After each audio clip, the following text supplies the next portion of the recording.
Aragón cuenta ya con 9 denominaciones de origen después de que este lunes se haya presentado en la localidad de Fuentes de Ebro la denominación cebolla de Fuentes. Esta hortaliza, característica por su ausencia de picor, se cultiva en 150 hectáreas de 6 municipios del entorno de Fuentes de Ebro. Este es un paso que dais importantísimo, que os vais a exigir a vosotros mismos ofrecer al mercado una calidad que no tendrá parangón en el mundo de las hortalizas. Solo hay 11 hortalizas en toda España que tienen una denominación de origen.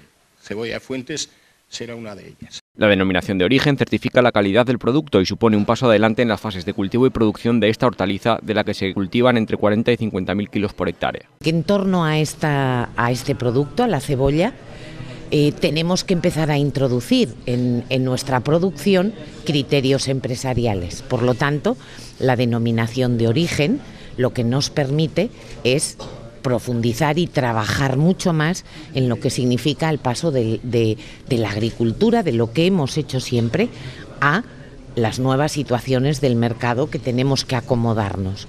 Y por otro lado tenemos que dar un impulso mucho más importante en lo que significa la exportación de estos productos. Desde el Consejo Regulador prevén que a principios de junio salgan al mercado las primeras cebollas de Fuentes con denominación de origen.